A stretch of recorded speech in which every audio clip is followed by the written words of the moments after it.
probably highly disturbing. I'm sorry.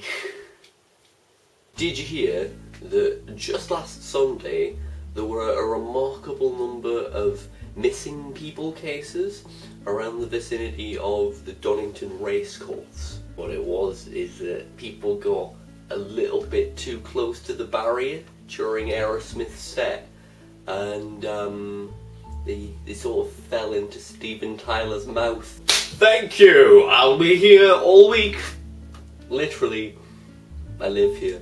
And this is my bedroom thing, where I spend the vast majority of my time, except for last week when I was at Download Festival. Ooh! Are you a fan of self-balancing personal transportation devices with two wheels that can operate in any level pedestrian environment?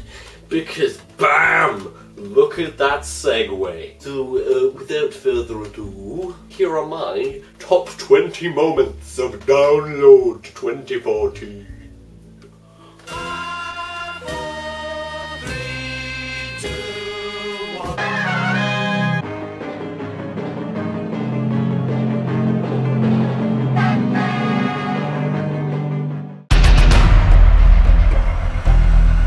I'm going to go in as near to chronological order as I can manage. So we're going to start with the Wednesday when I arrived. On the night, the night of the first night, that's when things started to get a little bit crazy. Basically, a group of Scottish guys decided they wanted to drink a lot and got completely off of the defaces. They were like racing down the hill in wheelbarrows, and at one point one of them decided to steal another group's flag, and they were just like running down the hill like, capture the flag! And it was just this like crazy Scottish guy just running down a hill like with the flag, and these other guys just chasing after him like, oh, give me my flag back, dude. That particular guy decided that he wanted to buy a watermelon, so he was going around the whole campsite offering this watermelon to everybody, but he was just like running up to like the security guards and people just like, watermelon! Watermelon! By the end of the night, the whole campsite was either shouting watermelon very loudly or extremely annoyed at the people that were doing so. It was brilliant. I'm guessing he went into someone's tent or something, but he found like Frosty's cereal bars and he was trying to sell them to people. He was like, "You want to buy a Frosty's bar? I found them." And there was some guy in like a Royal Mail jacket and he was like, "Yeah, Postman Pat, come back here. You want to buy a Frosty's bar?" 3-second songs. I saw a couple of bands. One of them was called Scumface and the other one was called Lawnmower Deth. And basically they played like really short songs. They had a song called Hey, and it was like Hey, and that was the entire song. One called Shouting at Things. And it was just like, shouting at things, shouting at things, shouting at things, yeah, shouting at things, shouting at things, shouting at things. And that was yeah, I enjoyed this. This was an interesting thing for me to discover. Skindred, like, their set was just incredible. Like, they came on to like the Imperial March and Benji was wearing like these weird like spacey glasses like Cyborg from the X-Men. They got like the whole crowd to do like a metal Harlem Shake. One thing I particularly enjoyed, which I'm surprised I wasn't already aware of, but I wasn't, was the Newport helicopter. And if you, like me, were not aware of the Newport helicopter, then allow me to enlighten you.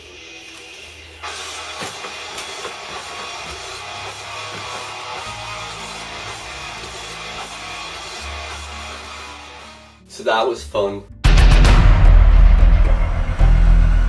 I spent quite a lot of time like towards the front, and so I was pretty close to like bandy people. My proximity to Rob Zombie's crotch at one stage, like I was literally like this far away. I was like, whoa, You okay there, Rob? Your crotch is in my face. I was so close.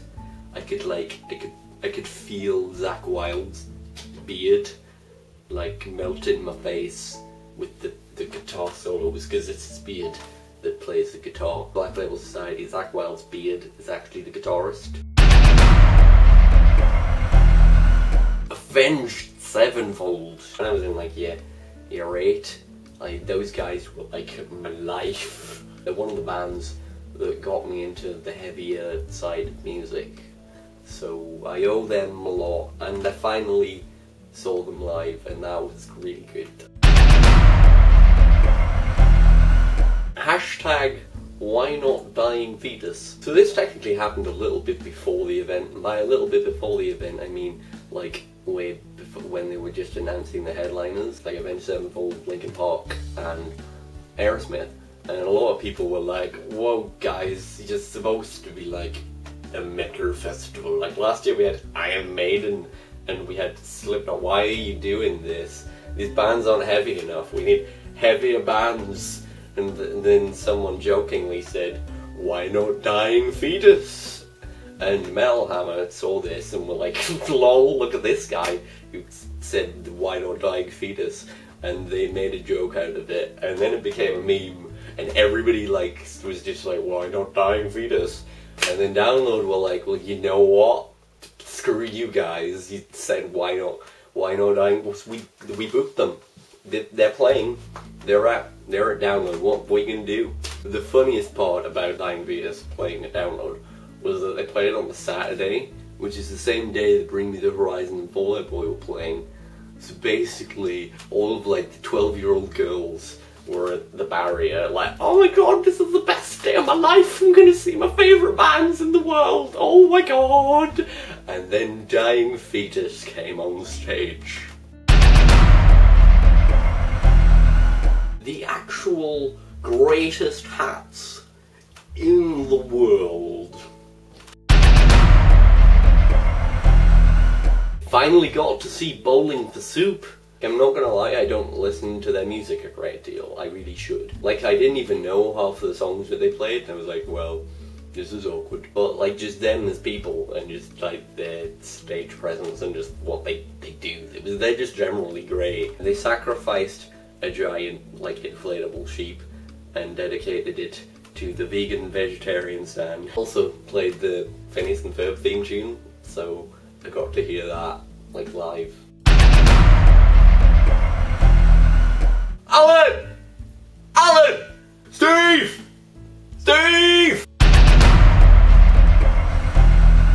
The fact that not only did Linkin Park play, they played the whole of Hybrid Theory from like start to finish. Genuinely, like, my dad used to play that album in the car like pretty much when it came out, so I'd have been like, what, like a tiny little toddler person.